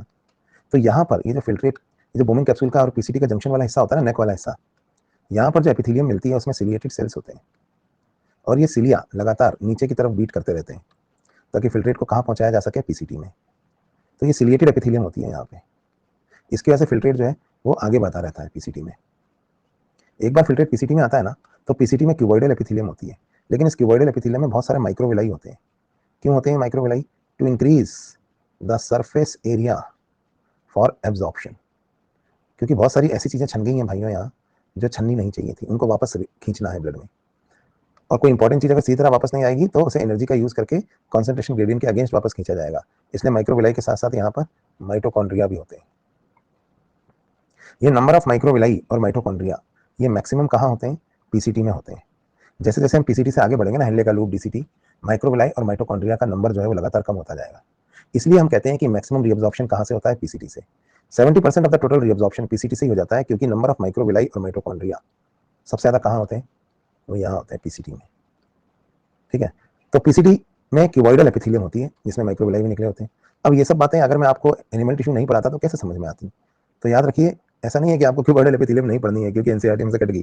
काटने वाला बेवकूफ है, हमें अपना नहीं कटवाना है, हमें सेलेक्ट होना है, ठीक है। तो हमको कॉन्सेप्ट की क्लियरिटी देखनी ही पड़ेगी। चलिए, तो यहाँ पे ये माइक्रोविलाई और माइटोकॉन्ड्रिया पीसीटी में होता है, क्यूबॉइडल एपिथेलियम होती है। पीसीटी में नहीं दोस्तों, डीसीटी में भी क्यूबॉइडल एपिथेलियम होती है। यानी पीसीटी हो गया और डीसीटी हो गया, दोनों जगह पे ना क्यूबॉइडल एपिथेलियम होती है। हेलने के लूप का जो थिक डिसेंडिंग और थिक असेंडिंग है, इसमें भी क्यूबॉइडल होती है, यहाँ भी और यहाँ भी। लेकिन जो थिन डिसेंडिंग और थिन असेंडिंग होता है ना हेलने के लूप का, ये इसमें सिंपल स्क्वामस एपिथेलियम होती है। बाद में कलेक्टिंग डक्ट में फिर क्यूबॉइडल होती है। तो ले देखिए, पूरे नेफ्रॉन में दो ही तरह के एपिथेलियम है। देखो, ये सिंपल स्क्वामस एपिथेलियम, ये सिंपल स्क्वामस एपिथेलियम, और ये सिंपल स्क्वामस एपिथेलियम। हेलने का लूप का थिन वाला पार्ट और बोमेन कैप्सूल का बाहर वाला। बाकी बोमेन कैप्सूल का अंदर वाला स्पेशल एपिथेलियम है, पोरोसाइट एपिथेलियम। उसके अलावा जो पीसीटी है, डीसीटी है, कलेक्टिंग डक्ट है, सब में क्यूबॉइडल एपिथेलियम ही पाई जाती है, ठीक है। तो ये हो गई इसके एपिथेलियम के बारे में बात। अब ये जो डायग्राम आपको यहाँ दिख रहा है दोस्तों, इसमें आपको बोमेन कैप्सूल दिख रहा है, पीसीटी दिख रहा है, हेलने का लूप दिख रहा है, डीसीटी दिख रहा है। अब इस डायग्राम में आपको ये एफरेंट आर्टेरियोल और ये डीसीटी एक दूसरे से कितना दूर दिख रहा है, क्योंकि दोस्तों ये डायग्राम 2 डायमेंशन में है। कोई जरूरी नहीं कि ये दोनों एक दूसरे से इतना दूर हो, अक्सर ये एक दूसरे के काफी पास होते हैं। आप कहेंगे कैसे? क्योंकि ऐसे नेफ्रॉन मैंने ऐसे बनाया क्योंकि ऐसे तो बोर्ड है। नेफ्रॉन ऐसे भी हो सकता है, बोमेन कैप्सूल, पीसीटी, हेलने का लूप, डीसीटी, डीसीटी मतलब जो आगे आ रहा है डीसीटी, और कलेक्टिंग डक्ट। या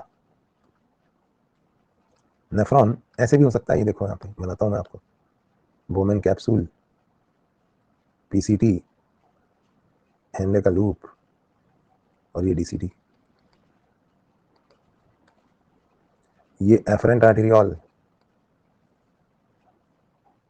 ये ग्लोमेरुलस,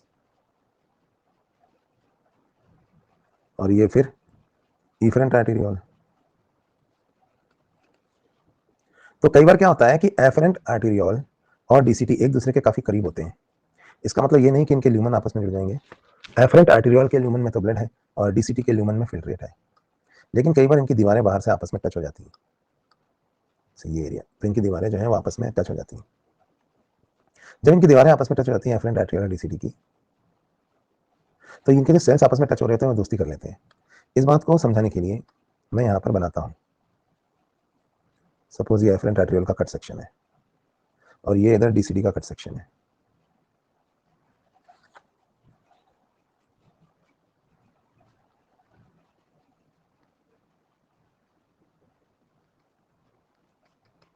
ये डीसीटी है और ये एफरेंट आर्टेरियोल है। तो डीसीटी के जो सेल्स एफरेंट आर्टेरियोल के सेल के कांटेक्ट में आ रहे हैं, ये देखिए ये वाले,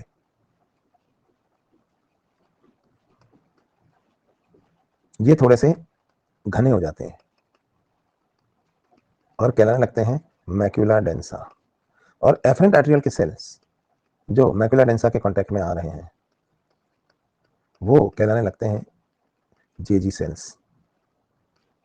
तो मैक्यूला डेंसा और जेजी सेल ये दोनों मिलकर यहाँ पे एक अपैरेटस बना रहे हैं। इस अपैरेटस को कहा जाता है जेजी अपैरेटस। तो इस जेजी अपैरेटस का क्या यूज होता है ये मैं आपको बाद में बताऊंगा, पर ये होता है। इनके बीच में एक और तरह के सेल्स यहाँ फंसे होते हैं, पोइकिन्सिन सेल्स, जो इरिथ्रोपोइटिन वगैरह रिलीज करते हैं। याद करो पहाड़ों पर जब हम जाते हैं तो वहां पर ऑक्सीजन कम होती है। जेजी सेल्स को जक्स्टाग्लोमेरुलर सेल्स और मैकुला डेंसा, तो ये स्ट्रक्चर जो है ना, ये एक दूसरे से इतना दूर नहीं होते ये जितना यहाँ दिख रहे हैं, और ये जेजी अपैरेटस कहलाता है। इसका यूज मैं आपको बाद में बताऊंगा। तो फिलहाल मैंने आपको यहाँ पर नेफ्रॉन का स्ट्रक्चर पढ़ाया और नेफ्रॉन के अलग अलग हिस्सों की बारे में बताया। अब अगली चीज जो हम देखेंगे वो है, ये देखिए यहाँ ये सब मैंने पढ़ा दिया है, पोरोसाइट के बारे में भी पढ़ा दिया है और नेफ्रॉन के अलग अलग हिस्सों की हिस्टोलॉजी भी मैंने आपको बता दी है।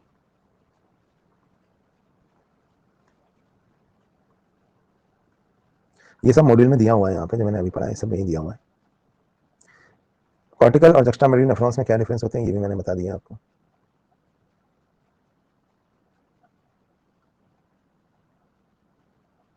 ये देखो ये है जेजी अपैरेटस, दिख रहा है आपको यहाँ। इसका काम क्या होता है वो हम बाद में देखेंगे। अब यहाँ पे हमने नेफ्रॉन के स्ट्रक्चर के बारे में देखा और किडनी की क्या ब्लड सप्लाई होती है वो भी देखा। अब हम किडनी का काम क्या है, किडनी का काम है मैकेनिज्म ऑफ यूरिन फॉर्मेशन। तो अब हम वो मैकेनिज्म ऑफ यूरिन फॉर्मेशन पढ़ना स्टार्ट करेंगे। कॉर्टिकल और जक्स्टामेडुलर नेफ्रॉन्स पढ़ा दिए गए। अब हमारा टॉपिक है मैकेनिज्म ऑफ यूरिन फॉर्मेशन। तो मैकेनिज्म ऑफ यूरिन फॉर्मेशन को समझाने के लिए मैं पहले एक छोटी सी कहानी सुनाता हूँ।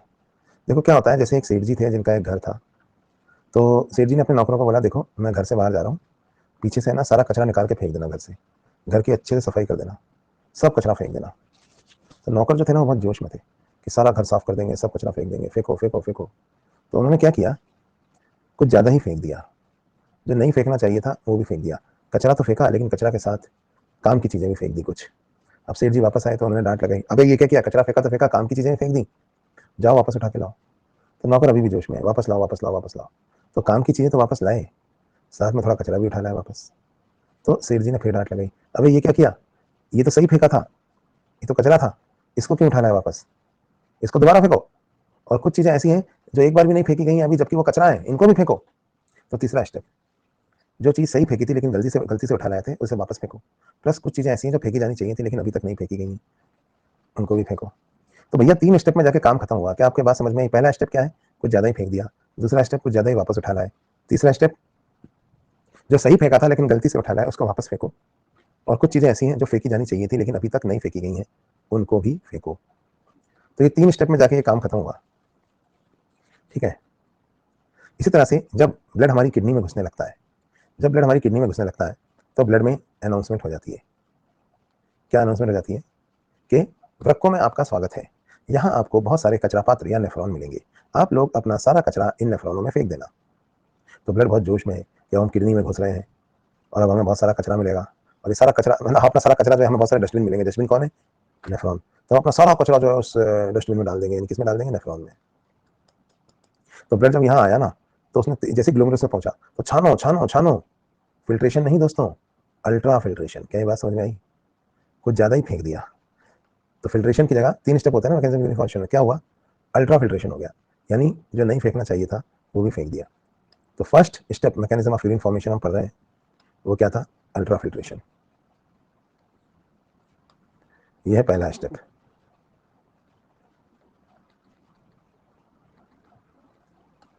जो नहीं छानना चाहिए था वो भी छान दिया।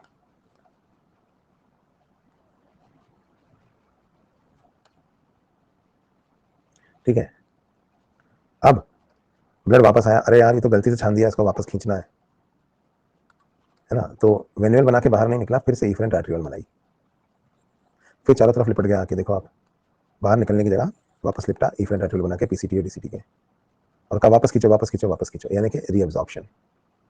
तो दूसरा जो स्टेप होता है वो होता है रीअब्जॉर्प्शन। आपको ज़्यादा ही रीअब्जॉर्ब कर लिया, जो नहीं करना था वो भी कर लिया। तो अब तीसरा स्टेप, जो चीज़ सही छानी थी लेकिन गलती से रीअब्जॉर्ब हो गई है, उसको वापस ट्यूब में डालो। और जो अभी तक एक बार भी नहीं फेंकी गई है लेकिन वेस्ट प्रोडक्ट थी, उसको भी आप वापस नेफ्रॉन में डालो। तो सेलेक्टिव चुन चुन के ट्यूब्यूलर सिक्रीशन। तो इन 3 स्टेप से गुजरने के बाद जब फिल्ट्रेट पहली बार कलेक्टिंग डक्ट में पहुंचता है तो हम उसे एक नए नाम से बुलाते हैं। ये नाम क्या है? यूरिन। फिर से सुनिए, जो नेफ्रॉन था, हाँ, उसमें अल्ट्रा फिल्ट्रेशन हुआ, फिर रीअब्जॉर्प्शन हुआ, कुछ चीज़ें जो नहीं छनी थी पर वेस्ट प्रोडक्ट थी वो सिक्रीट करी गई, कुछ चीज़ें ऐसी थी जो सही छनी थी गलती से रीअब्जॉर्ब हो गई थी, उनको भी वापस सिक्रीट कर दिया।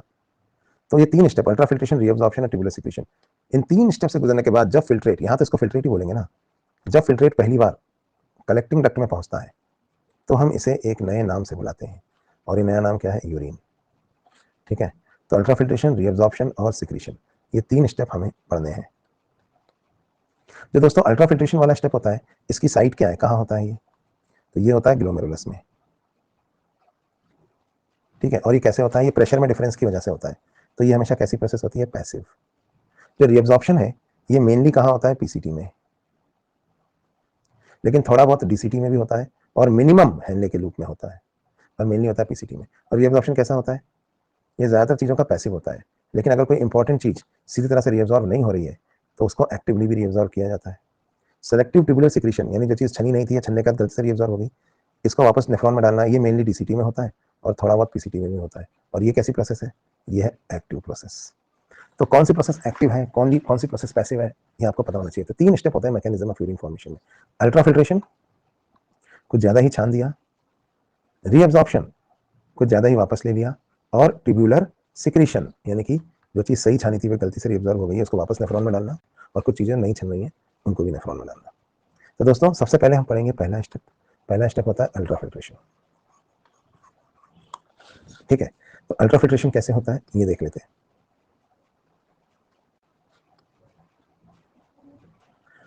और क्यों होता है? तो अल्ट्रा फिल्ट्रेशन कैसे होता है और क्यों होता है, इसको समझने के लिए मुझे यहाँ पे मालपीजियन कॉर्पस्कल एक बार फिर बनानी है। ये देखिए, ये है मालपीजियन कॉर्पस्कल।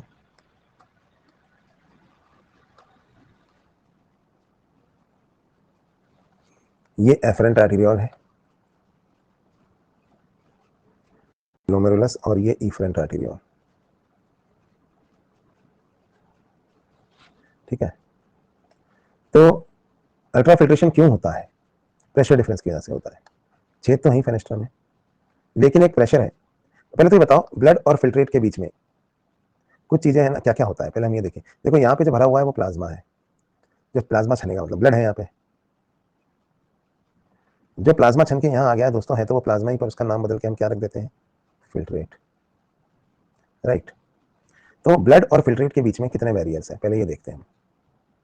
जैसे इस तरफ सपोज यहाँ ब्लड है और इस तरफ यहाँ फिल्ट्रेट है, 3 बैरियर होते हैं ब्लड और फिल्ट्रेट के बीच में। सबसे पहले ब्लड की तरफ से जो पहला बैरियर है वो है ये हमारे ग्लोमेरुलस की कैपिलरी। इसको कहा जाता है ग्लोमेरुलर एंडोथीलियम, क्योंकि कैपिलरी को हम एंडोथीलियम कहते हैं। तो पहला बैरियर जो हम देख सकते हैं जो ब्लड की तरफ से है वो है ब्लड कैपिलरी, जिसको हम कहते हैं ग्लोमेरुलर एंडोथीलियम।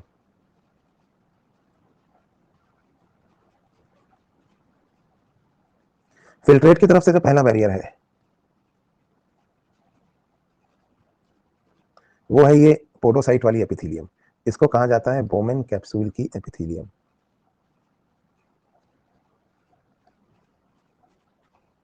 अच्छा, इन दोनों के बीच में एक और बैरियर होता है जिसे हम कहते हैं बेसमेंट मेम्ब्रेन।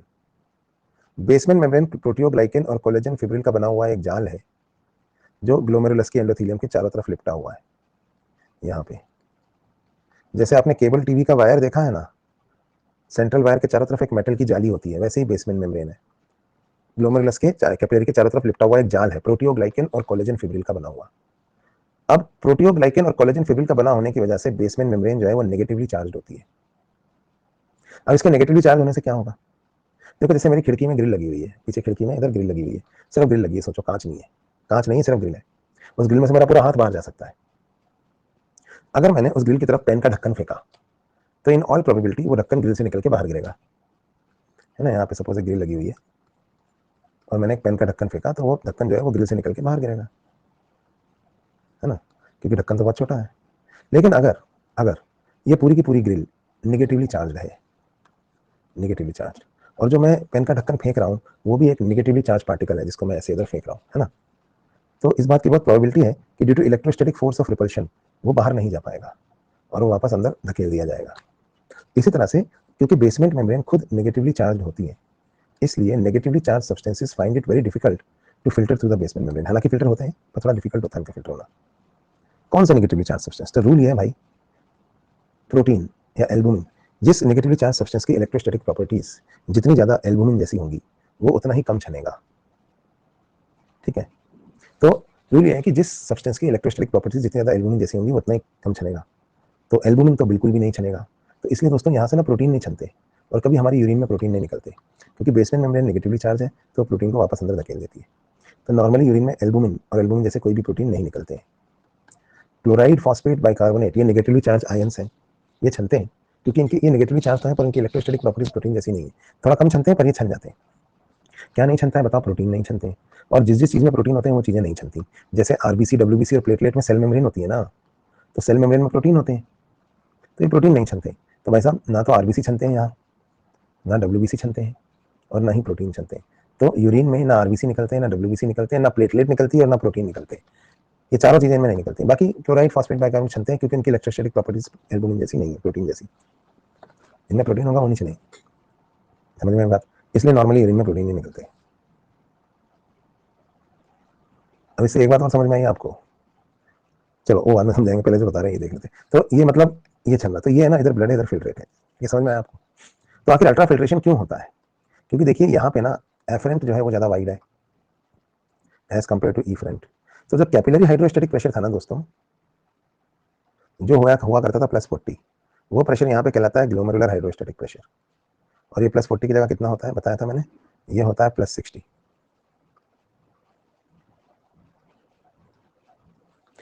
इसलिए यहाँ पर ये प्रेशर है जो ब्लड को छानना चाहता है, ठीक है। लेकिन कुछ और प्रेशर है जो नहीं चाहते कि यहाँ से ब्लड छने। आपको तो होता है blood is a colloid, blood में प्रोटीन के मॉलिक्यूल होते हैं और ये प्रोटीन के मॉलिक्यूल खुद भी नहीं छनते हैं और एक ऑस्मोटिक प्रेशर लगाते हैं, कोलॉइड ऑस्मोटिक प्रेशर। ये कोलॉइड ऑस्मोटिक प्रेशर उल्टा लग रहा है और ये जो प्रेशर है ना ये नहीं चाहता कि ब्लड छने, और ये होता है -32। तो जो कोलॉइड ऑस्मोटिक प्रेशर है वो होता है -32 और ये नहीं चाहता कि ब्लड छने। एक और प्रेशर है जो कि नहीं चाहता ब्लड छने, क्या होता है? इसे कहते हैं capsular hydrostatic pressure.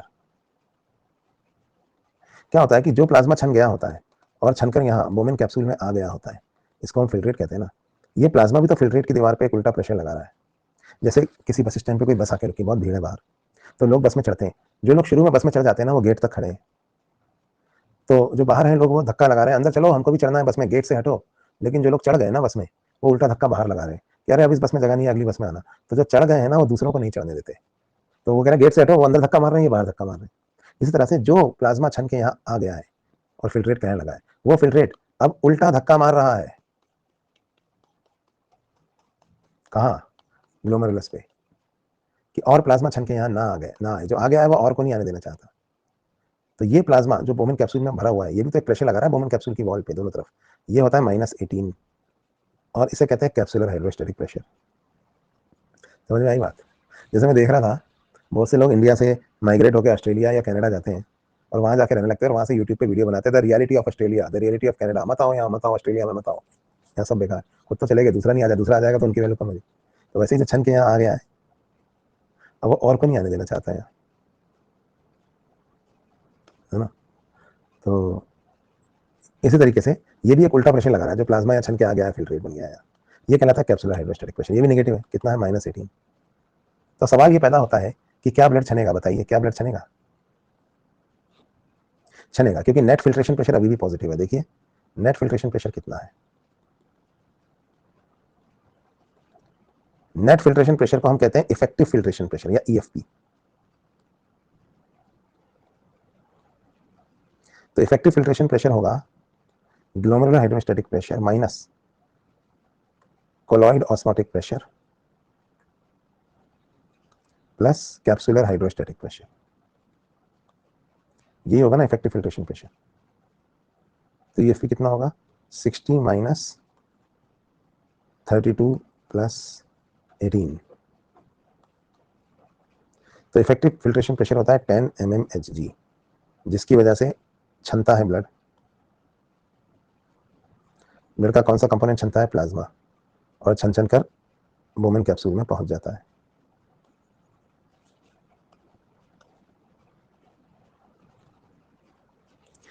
Effective filtration pressure 10 mmHg होता है भाई, ये अलग अलग किताबों में अलग अलग दिया हुआ है, पर हमको 10 याद रखना है क्योंकि एमबीबीएस में आप यही पढ़ोगे 10, इसकी वजह से छनता है।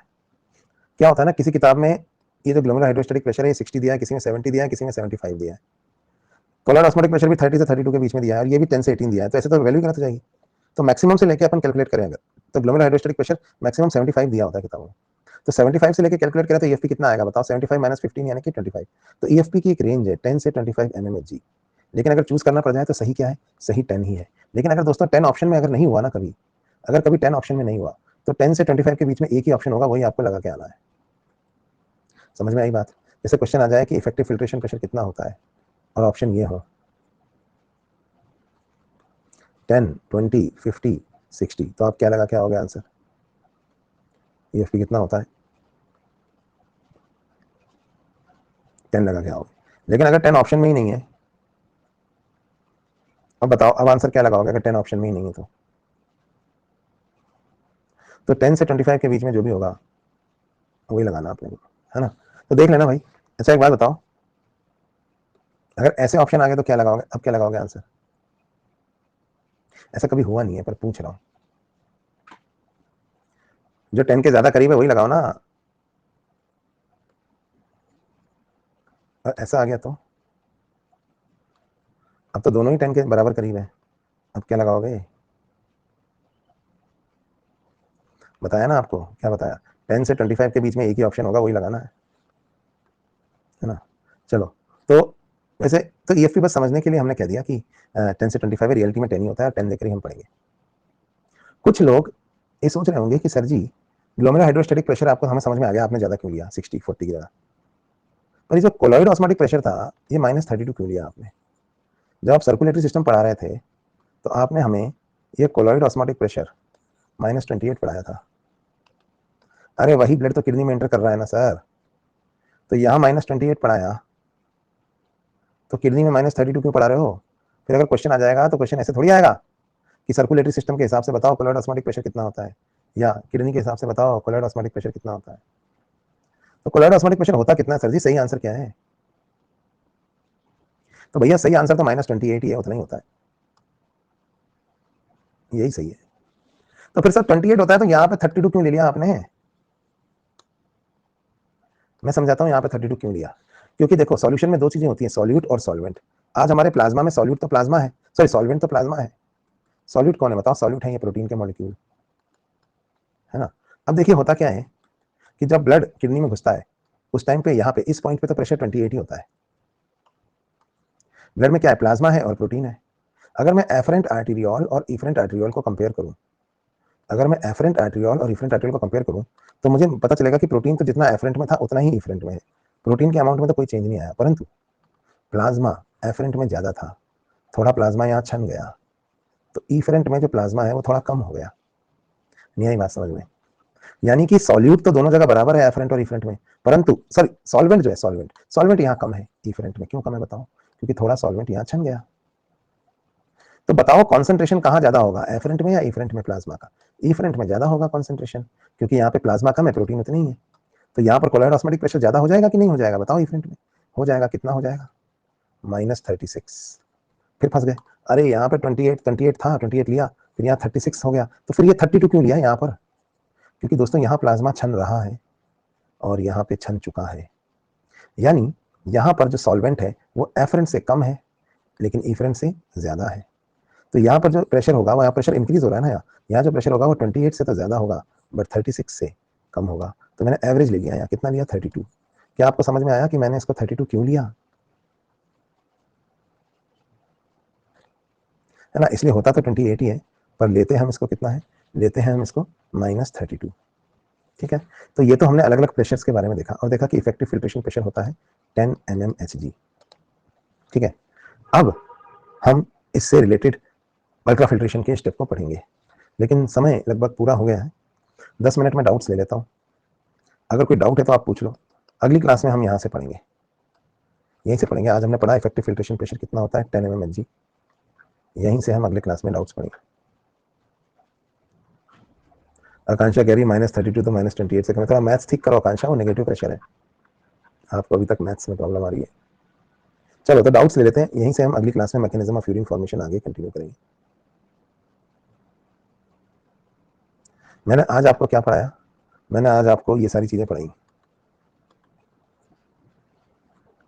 ठीक है, इफेक्टिव फिल्ट्रेशन प्रेशर कितना होता है यहाँ तक पढ़ाया। इसके आगे की बात मैं आपको अगली क्लास में पढ़ाऊंगा। 3 प्रेशर्स बताए मैंने, glomerular hydrostatic pressure, colloid osmotic pressure और कैप्सुलर हाइड्रोस्टैटिक प्रेशर। अगली क्लास में आप मैकेनिज्म ऑफ यूरिन फॉर्मेशन पढ़ के आओ पूरा बचा हुआ। ठीक है, चलिए मैकेनिज्म ऑफ यूरिन फॉर्मेशन पढ़ के आए। यहाँ पे हम थोड़े डाउट्स ले लेते हैं। सर एनसीईआरटी लेना जरूरी है? अरे है तुम्हारे पास तो लो, नहीं है मतलब नहीं है तो ले लो। डायपेटिसिस बताया तो था मैंने, डब्ल्यूबीसी स्क्वीज करके छोटी सी जगह में से भी निकल जाते हैं। ठीक है, तो उसको डायपेटिसिस कहते हैं। जानवी पूछिए क्या पूछना है। Hello, good afternoon sir. हाँ बोलिए जानवी। हाँ सर, आपने अभी किडनी में जैसे कि बताया कि अफरेंट आर्टियोल में -28 mmHg प्रेशर होता है और ग्लोमेरुलस ब्लड में में -28 होता है कोलॉइड ऑस्मोटिक प्रेशर। हाँ सर, और ब्लड में वो ग्लोमेरुलस में जाते ही -32 हो जाता है प्रोटीन के कारण। पर हाँ सर वो हाँ जब टिश्यू में नॉर्मल टिश्यूज में जाता है, आपकी कैपिलरीज जाती हैं, तो सर जब डिफ्यूज होता है सेल टिश्यू फ्लूइड में, तो सर उसमें भी तो प्रेशर इंक्रीज होना चाहिए सेल कैपिलरी में। फ्लूइड निकल गया ना ग्लोमेरुलस से बाहर, तो फ्लूइड ग्लोमेरुलस से क्या बाहर निकला है, प्रोटीन या प्लाज्मा? प्लाज्मा। तो सॉल्वेंट कम हो गया, सॉल्यूट उतना ही है। ठीक है, तो सॉल्वेंट कम हो गया, सॉल्यूट उतना ही है, तो ऑस्मोटिक प्रेशर बढ़ जाएगा ना। अब बढ़ जाने का मतलब क्या होता है, ऑस्मोटिक प्रेशर एक नेगेटिव प्रेशर है। तो ज्यादा नेगेटिव कौन है, -28 या -32? ज्यादा नेगेटिव कौन है? -32। तुम्हें ये भी नहीं पता -28 और -32 में ज्यादा नेगेटिव कौन है? मैग्नीट्यूड में 32 ज्यादा है आपको कहाँ मैथ्स पढ़ी थी आपने? सर, मैग्नीट्यूड बता रही थी मैं। अच्छा, डायरेक्शन कुछ नहीं होता, मैग्नीट्यूड ही सब कुछ होता है। कौन सा नहीं सर, डायरेक्शन? -28 और -32 में ज्यादा नेगेटिव कौन है? ज्यादा नेगेटिव -28 है। वाह, -28 और -32 में ज्यादा नेगेटिव -28 है। ये सर आपको मैथ्स कहाँ पढ़ी आपने? नेगेटिव मैंने ये तो पूछा है कि -28 और -32 में ज्यादा बड़ी वैल्यू कौन सी है। मैंने आपसे ये पूछा है कि ज्यादा नेगेटिव कौन है दोनों में। सर ज्यादा नेगेटिव तो -28 ही है। इसीलिए मैथ्स ली थी क्या? बायो ली थी? ज्यादा नेगेटिव कौन है -22 और -38 में? अच्छा एक बात बताओ, ऑक्सीजन के ऊपर मैंने ये लिखा, केमिस्ट्री पढ़ाते हैं, अब मुझे बताओ ज्यादा इलेक्ट्रोनेगेटिव कौन है इन दोनों में? ऑक्सीजन तो -2। अगर मैं -1 लिखूं तो -1 ज्यादा नेगेटिव है -2? -2 ज्यादा नेगेटिव है 1 के वही तो बोल रहा हूँ, कंपैरिजन। ज्यादा नेगेटिव कौन है? -1 और -2 में अगर -2 ज्यादा नेगेटिव है तो -28 और -32 में ज्यादा नेगेटिव कौन है? -32। फिर मैंने ये थोड़ी पूछा कि वैल्यू किसकी ज्यादा है।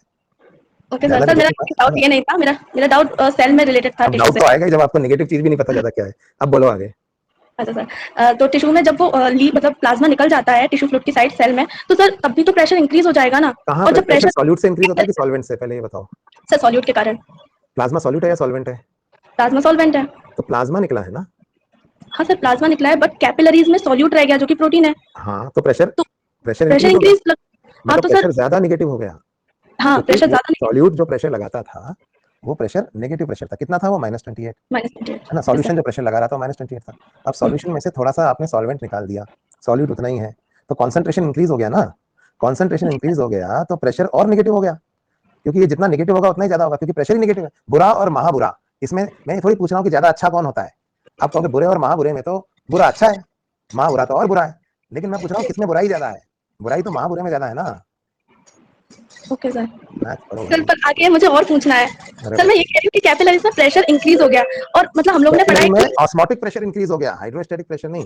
दो प्रेशर है वहां, एक है ऑस्मोटिक प्रेशर जो प्रोटीन लगा रहा है, एक है वो प्रेशर जो कैपिलरी की वॉल पे लग रहा है, इसे कहते हैं हाइड्रोस्टैटिक प्रेशर। आप कौन से प्रेशर की बात कर रहे हो? जो हाइड्रोस्टैटिक प्रेशर है वो तो पॉजिटिव है, वो तो वॉल्स पे लग रहा है, पर उसी कैपिलरी में जो फ्लूइड है वो फ्लूइड एक ऑस्मोटिक प्रेशर लगा रहा है जो कि नेगेटिव है। तो अब प्रेशर इंक्रीज हो गया मत बोलो, कौन सा प्रेशर इंक्रीज हो गया ये बताओ मुझे। Osmotic pressure. Osmotic pressure negative direction में लग रहा है ना, तो वो नेगेटिव डायरेक्शन में इंक्रीज हो गया, यानी -28 की जगह -32 हो गया। Okay sir. थोड़ा और बेसिक मैथ्स पढ़नी ओके पड़ेगी, सर। ठीक है? ओके, नमस्ते सर। ठीक, चलो भाई, आज तो सारा टाइम मैथ्स पढ़ाने में ही चला गया। Sagnik, good afternoon sir. Sir कैसे हो? बस भाई जिंदा है, बोलो। सर वो आपने कह रहे थे वो सर्जरी के टाइम एक यूरिनरी ब्लैडर के लिए, मतलब जो यूरिन स्टोर तो नहीं है वो सीक्रेट करने के लिए वो क्या बोलते हैं उसको, बैग चाहिए होता है। क्या चाहिए सो होता है? बैग। हाँ, वो कैथेटर से यूरिन निकलेगी तो किसमें कलेक्ट करेंगे? वो बाहर थोड़ी देंगे वार्ड के अंदर, इसलिए बैग चाहिए होता है। सर अगर बैग हम ना दे और वो फट बैग जाए नहीं तो? दोगे तो वार्ड में भेज जाएगी ना यूरिन, फिर डॉक्टर आएगा उसकी चप्पल में नहीं डालेगा। नहीं सर, मतलब बहने की बात छोड़ो, वो अगर फट गया तो? बैग फट गया तो? नहीं बैग फट बैग गया तो स्वीपर आएगा, पोछा लगा। फट गया। बैग फट गया, ब्लैडर फट गया। हाँ। ब्लैडर क्यों फटेगा? अगर हम बैग नहीं, मतलब कैथेटर नहीं लगाए तो? नहीं सर, मतलब ऐसा ही है कि नहीं लगाया कैथेटर तो ब्लैडर फूलता चला जाएगा, है ना? वही ब्लैडर जो फुलने है से वो तो फूलता फटता चला है। जाएगा। फुलने से सपोज आप पता ना कि 1 लीटर का मैक्सिमम होता है कि 1 लीटर मैक्सिमम स्टोर कर सकता है वो ब्लड। हाँ, तो उससे और डैमेज होने लगेगी ब्लैडर की लगेगा। वॉल, पेन होने लगेगा, प्रेशर इंक्रीज होने लगेगा। हाँ सर, तो सर उसके अंदर एक एक क्या बताओ 1 ml भी बढ़ गया तो हो जाएगा क्या, ऐसा कुछ है? 1 ml नहीं बढ़ जाए, फट जाएगा, बॉल डैमेज होने लगेगी, अच्छा। डैमेज होती चली जाएगी, ठीक है? ब्लैडर को हम रिप्लेस कर सकते हैं क्या? कर सकते हैं करने में तो, लेकिन ब्लैडर को डैमेज क्यों करना है? नहीं मतलब अगर कोई इन्फेक्शन हो वगैरह ऐसा कुछ तो रिप्लेस करने की जरूरत रिप्लेस। पड़ती नहीं है। अगर रप्चर हो गया तो उसको ओके हम रिपेयर भी कर सकते हैं। सर, और एक चीज आपने बताया कि सर्जरी के टाइम इन जनरली तो वैसे भी हम लोगों को एनेस्थीसिया देना ही पड़ता है, तो एनेस्थीसिया का वो एक होता है कुछ घंटों के लिए वो ब्रेन रिसेप्ट नहीं भेजते, तो नहीं नहीं, सपोज एनेस्थीसिया पेन कैसा के दे लिए। रहे हो, लोकल दे रहे हो, जनरल दे रहे हो, उसके ऊपर डिपेंड करेगा ना। एक हाँ होता भाई। है लोकल एरिया तो, में, एक जनरल, एक होता हाँ है सर। स्पाइनल। कौन सा हाँ एनेस्थीसिया? Sir, general anaesthesia. उसमें तो बेहोश कर देते हैं आदमी को। हाँ भाई। तो सर अगर जनरल एनेस्थीसिया की मतलब बात करें तो आपने बोला कि बेहोश करता है लोग, मतलब आई मीन जो भी है वो पेशेंट बेहोश हो जाता है। और फिर अगर मतलब सर ऐसा भी तो एनेस्थीसिया होता है जो कि एक भाई पर्टिकुलर जगह सवाल पे तुम दिया पहले जान लो ना, लोकल जनरल स्पाइनल बोल तो रहा हूँ मैं। लोकल मतलब जो एक लोकल एरिया में दिया जाता है, स्पाइनल मतलब स्पाइनल कॉर्ड में देते हैं, जनरल मतलब जो पूरे बॉडी में दिया, मतलब बेहोश किया जाता है। एनेस्थीसिया एमबीबीएस में पढ़ लेना जाके, तब समझ में आ जाएगा। एक एरिया को सुन्न करते हैं उसे लोकल एनेस्थीसिया कहते हैं। अगर आप स्पाइनल कॉर्ड को किसी लेवल पे सुन्न कर दो तो उसके नीचे का एरिया सुन्न होगा, ऊपर का नहीं होगा। ये हाँ कहलाता है सर। स्पाइनल, और एक होता है जनरल जिसमें आप पूरा बेहोश कर देते हो, समझे? Okay sir. ठीक और है, लोकल वाले में सिर्फ मतलब किसी एक पर्टिकुलर एरिया पे दिया हाँ जाता बस एरिया सुन्न करते हैं। चलो भाई, हो गया टाइम, तो आज के लिए इतना काफी है। आज बड़े बड़े डॉक्टर्स थे। अगली क्लास में मिलते हैं, चलो भाई, बाय बाय।